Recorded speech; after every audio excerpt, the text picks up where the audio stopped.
장수식사법. 천년의 독서는 지나고 장수식사법. 지금까지 식단이 노화에 미치는 영향에 주로 초점을 주어서 논의했는데, 모든 이가 그저 체중관이 더 구체적으로 체지방으로 귀결되는 것일까? BMI. 그럼 장수식사법은 뭔가? BMI가 맞춰서 신체 나이를 차이를 고려한다면은 BMI와 건강 수치 사이의 연관성이 사라진다는 것을 발견했다. 신체 나이 아예 뒤집히는 사례도 있다. 즉 신체 나이와 숫자 나이가 동일한 두 사람 중에서 BMI가 더 높은 쪽이 건강이 조금, 비록 의미 있는 수준은 아니지만 더 나을 수도 있음을 시사하는 결과가 나왔다. 이는 비만 같은 것들이 건강에 영향을 미치는 방식이 노화 과정을 가속함으로써 이루어지기 때문이다. 그렇다면 건강을 반영하는 거울 역할을 하는 개인의 체중을 활용하는 대신에 그냥 건강을 직접 측정하는 편이 더 낫지 않을까? 세인은 체중을 5kg 빼겠다고 결심하는 대신에 생물학적인 노화를 일정한 양만큼 늦추기로 결심한다고 상상해보라. 열량을 과하다 섭취하지 않으면 영양가 있는 음식을 먹는 것처럼 노화를 늦추는데 필요한 일들을 한다면 모든 몸은 그 일에 딱 맞는 체중을 찾을 가능성이 높다. 모든 이들이 사회가 이상적이라고 여기는 모델처럼 보이지 않게 될지 몰라도 결국에는 건강과 웰빙이라는 관점에서 누구나 더 나아질 테니 아마도 그 편이 더 바람직할 것이다. 체중과 건강에 접근하는 이 방식은 사실 패러다임 전환이다. 전통적으로 그리고 지금도 여전히 식사법들은 체중을 줄이는 데 도움을 주는 쪽으로 치중되어 왔다. 때로는 가능한 한 빨리 빼도록 고안되기도 한다.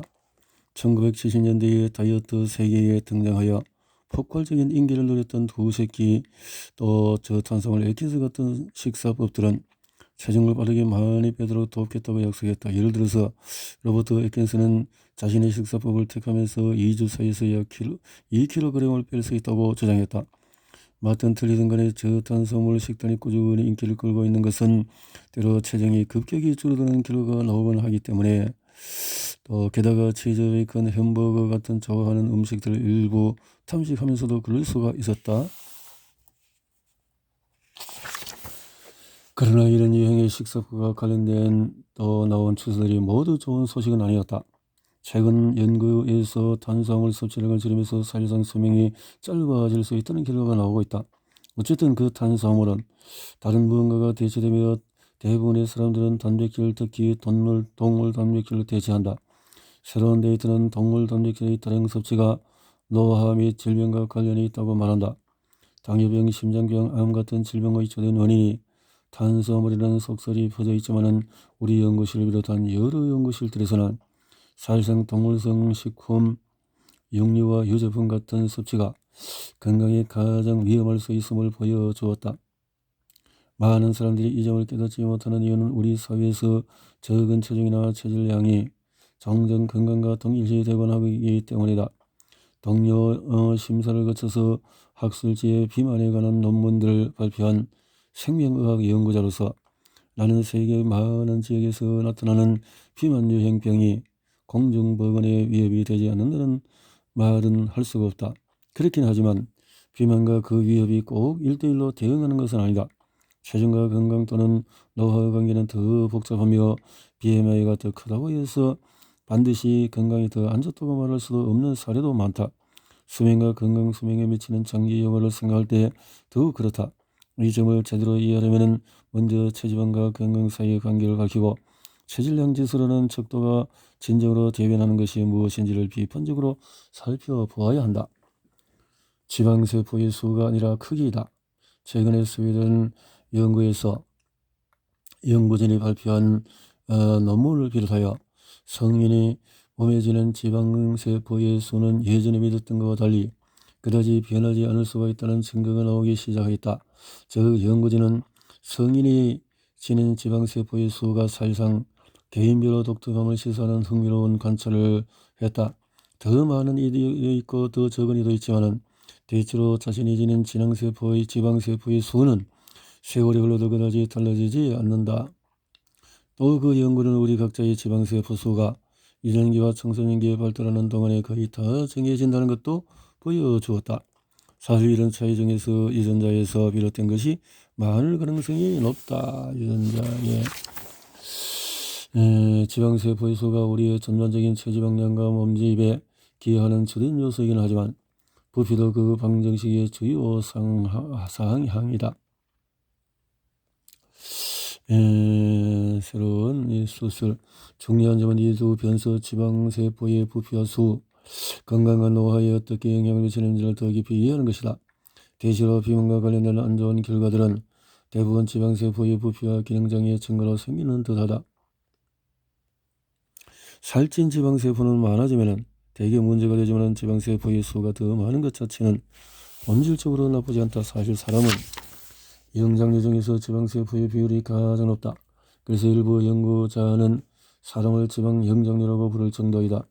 그러나 우리가 가장 자랑하는 형제들 중에서 일부는 바로 우리가 가까운 친척 영장류들에 비해서 지방세포가 더 많은 덕분에 진화할 수 있을 것이다. 안타깝게도 현대사에서는 이 놀라운 체계가 이용할 일이 거의 없다. 지방의 세포들의 배분되는 방식은 여러 가지가 있을 수 있다. 이 점은 중요한데 안타깝게도 가식을 한다면 지방세포가 더 많은 것이 문제를 일으킬 수 있다. 가식을 한다면 살을 많이 뺀 뒤에 곧바로 다시 체중이 불어날 가능성이 더 높아질 수가 있다. 과학적으로 부피가 한껏 늘어나는 지방세포는 대사와 염증 문제를 일으키는 반면에 지방이 빠진 지방세포는 허기를 일으키는 호르몬의 변화를 가져올 수 있다. 물론 허기는 빈 배터리 재충전할 필요가 있다고 몸이 우리에게 알리는 방식이라는 점을 생각하면 납득이 간다. 비만인 사람이 꽤 단기간에 많은 살을 뺐을 때 그 체중을 유지하는 데 어려움을 겪곤 하는 이유를 이것으로 설명하기도 한다. 앞서 말했듯이 살을 뺄 때 지방세포의 수가 줄어드는 것은 아니다. 단지 지방세포가 비워지는 것일 뿐이다. 저장된 지방이 줄어들면 지방세포는 호르몬인 렙틴의 분비를 중단한다. 렙틴 생산이 줄어들면 뇌의 시상하오라는 것은 알아차린다. 먹을 시간이야. 렙틴은 에너지 섭취와 저장의 감지기이자 조절자라고 생각할 수 있다. 지방세포가 뇌의 에너지 창구가 비어가고 있고 보충할 음식을 찾아야 한다고 렙틴 분비를 중단함으로써 알리는 방식이다. 거꾸로 지방세포는 에너지원이 충분히 채워지면 음식을 찾는 행동을 그만두어야 된다고 몸에 알린다. 적어도 다시 고갈되기 전까지는 멈추라고 말이다. 그 수준에서 이르기까지 먹어야 할 양은 사람마다 다를 것이다. 결과로 지방세포가 더 많은 사람은 BMI를 낮게 유지하기가 사실상 더 어려울 수가 있다. 그러나 개인별 자연스러운 체중의 차이를 조정하기 위해서 지방세포의 수의 차이를 파악하려고 시도하기보다는 그냥 체중을 생각하는 것 자체를 내던지고 건강의 추정값에 초점을 맞추는 쪽으로 전환하는 편이 더 낫다. 신체 나이 같은 거 말이다. 우리는 건강한 노화를 최적화하는 쪽으로 초점을 바꾸고 그 목표를 가장 잘 달성한 행동들을 함으로써 맞는 체중을 또 도달해야 한다. 노화를 늦추는 식사법, 전통적인 식사법, 건강한 노화를 도모하는 데 앞장서는 것이 두 가지가 있다. 비건, 자연식물식. 21세기 초의 효모 선충 설치를 대상으로 열량 섭취량 전체가 아니라 특정한 영양소의 섭취량 감소와 열량 제한을 받는 동물들에서 관찰된 수명 및 건강 수명 연장 효과에 주된 기여자임을 밝히려는 연구들이 시작이 되었다. 그러나 노화 연구 실들에서 나오는 데이터는 고단백질 섭취가 노화 속도 증가와 관련이 있으며 저단백질 식단이 연령 제한의 효과를 흉내내는 듯이 보인다고 말한다. 식단의 단백질과 연령에 미치는 효과는 IGF-1이라는 인자를 통해서 나타나는 것이라고 추정되었다. IGF-1은 발달할 때 성장에 관여하고 평생에 걸쳐서 현기성 체내 활동에 관여하는 호르몬이다. 한성장 호르몬의 부산물인데 그 호르몬은 항노화 호르몬이라고 왜곡되어 선여되어 왔다.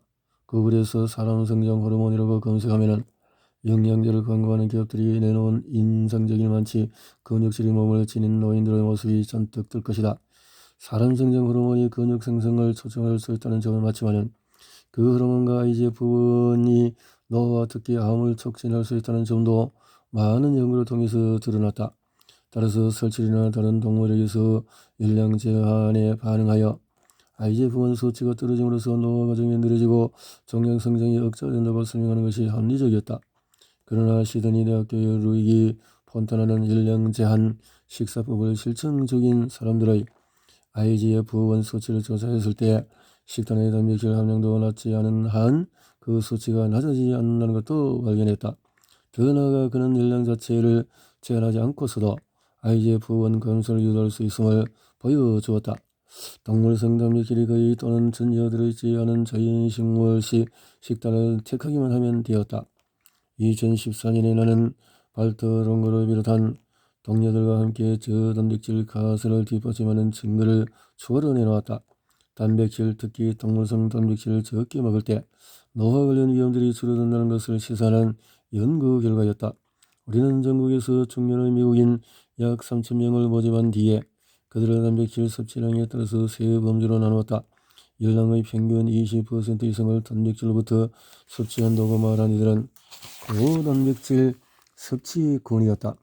10% 미만이라고 말한 이들은 저단백질 섭취군, 10에서 20%로 말한 이들은 중간 섭취군이었다. 우리는 이 세 집단을 거의 20년 동안 추적하면서 비교했다. 고단백질 섭취군은 저단백질 섭취군보다 일찍 사망할 위험이 74%더 높다고 나왔다. 암과 당뇨병의 발병 양상을 보니 고단백질 섭취군이 저단백질 섭취군보다 두 질병 중에서 하나로 사망할 확률이 훨씬 높게 나왔다. 중간 섭취군도 저단백질 섭취군에 비해서 당뇨병이나 암으로 사망할 확률이 높았다. 이 연구도 특정한 방식으로 먹겠다고 스스로 선택한 이들을 관찰하는 방식이므로 다른 어떤 추가 요인들이 집단 사이의 차이를 빚어내고 우리 발견을 설명할 수 있다. 그러나 총 열량 섭취량이 다량 영양소 섭취량 차이가 어떤 영향을 미쳤을지 검토했을 때 그 어떤 것도 이 결과를 설명하지 못했다. 데이터에서 보이는 두 가지 한 단백질이 원천이 중요하고 IGF-1이 범위일 가능성이 높다는 것이었다. 예를 들어 우리는 효과의 대부분이 동물성 단백질의 높은 섭취량으로 설명된다는 것을 보여주었지만 식물성 단백질의 섭취량 차이를 비교했을 때에는 위험 증가가 나타나지 않았다.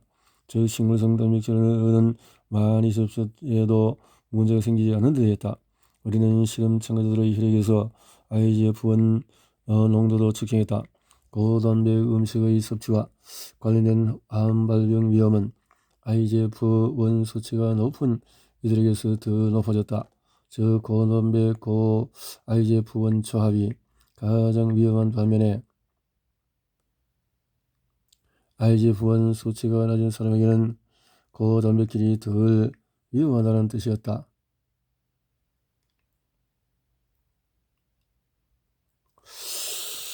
고단백질식 식물을 먹자. 2015년에 우리 연구 결과가 발표한 뒤로 자연식물식 식단이 저동물성 단백질 식단의 혜택을 확인하는 논문들이 쏟아졌는데 대체로 노화 분야의 연구자들은 비건 식단이 수명과 건강 수명을 개선하는 최고의 방안일 가능성이 높다고 동의할 것이다. 그렇긴 해도 자연식물식 식단을 추구하는 여러 사람들처럼 나도 건강한 비건 식단이 있는 반면에 건강하지 못한 비건 식단도 있다는 점을 인정하는 것이 중요하다고 생각한다. 예를 들어서 악명 높은 정크푸드 중에서 일부는 본질적으로 비건 요리다. 오리오, 쿠키, 몇몇 감자칩, 또 일부 브라우니나 또 케이크 가루, 또 에어헤즈 사탕, 허쉬 시럽, 트위즐러 같은 것들이다. 나는 이런 고농도로 가공된 달콤하고 짭짤한 식품들을 곁들인 식단이 수명을 늘려줄 것이라고 주장할 사람이 과연 있을지 의심스럽다. 거꾸로 채소, 씨앗, 견과, 콩, 통곡물을 포함한 자연식품으로 구성된 식단은 심장대에서 건강을 대폭 개선하고 암 위험을 줄이고 수명을 늘릴 가능성이 있다. 아주 최근까지 비거니즘이라는 개념은 나무를 껴안고 어머니 지구를 찬미하는 이들이나 일성적인 동물보호단체 회원을 떠올리게 하는 경향이 있었지만 자연식물의 생활 습관은 현재 주류 문화에 침투하기 시작했다. 최근에 한 보고서에 따르면 2014년부터 17년 사이에서 자신을 비건이라고 말하는 사람은 약 600배 증가했다고 한다.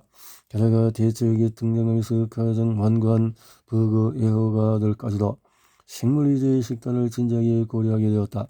자연식물식 식단의 채택이 개인이 기후 변화에 맞서 싸울 수 있는 가장 바람직한 방법 중에 하나일 수 있다는 보고서들도 이런 분위기의 전환에 한몫을 했다.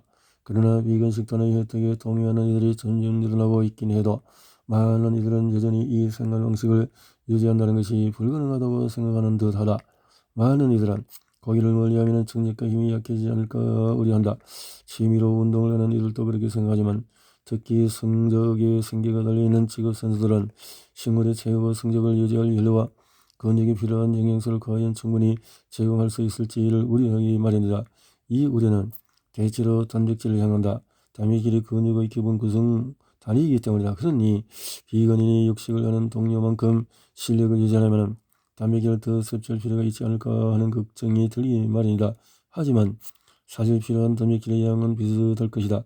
식물성 단백질과 동물성 단백질은 소화가 얼마나 잘 되는지 차이가 있지만 결국 몸에 흡수되는 양은 그리 다르지 않아야 한다. 그보다는 무엇을 먹고 식물성 단백질은 어디에서 얻는지 전략을 세우는 것이 중요하다. 단백질은 아미노산으로 이루어졌으며 또 아미노산 중에서는 우리 몸에서 직접 만들기 때문에 음식을 통해서 얻을 필요가 없는 것들도 있다.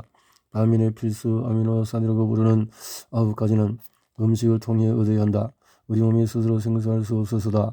히스티딘, 아이소류신, 르신, 알라이신, 메티오닌, 페닐알라닌, 트리오닌, 트립토판, 또 발린이다. 따라서 우리가 먹는 단백질 공급원들은 완전 단백질과 불완전 단백질로 나뉠 수 있다. 전제는 이 9가지 필수 아미노산이 다 들어있는 것을 말하고 후자는 9가지 중에서 적어도 하나가 부족한 것을 뜻한다. 여기서 필수가 들은 아미노산들보다 더 중요해서 많이 먹어야 한다는 의미가 아니라는 점을 명심하자. 흥미롭게도 메티오닌과 트립토판 이 2가지는 필수인데 다량 섭취했을 때 노후를 촉진할 가능성도 있다고 파악이 되었으며 일부 연구에서는 동물에게 단백질 제한이나 열량 제한 식단을 제공할 때 관찰되는 혜택이 이 필수 아미노산 중에 하나 또는 둘 더 섭취량이 줄어서 일 수 있다는 단서도 나왔다. 사람들이 자신의 식탁에서 메티온이나 트립토판을 없애겠다고 나설 수 있으려면 아주 많은 연구가 필요하긴 하다. 방금 말했듯이 운동선수와 건강에 식견을 지는 이들로서는 균형 잡히고 지속 가능한 식사를 하려면 식단에 단백질을 비롯한 다른 영양소가 얼마나 들어있는지를 아는 것이 중요하다.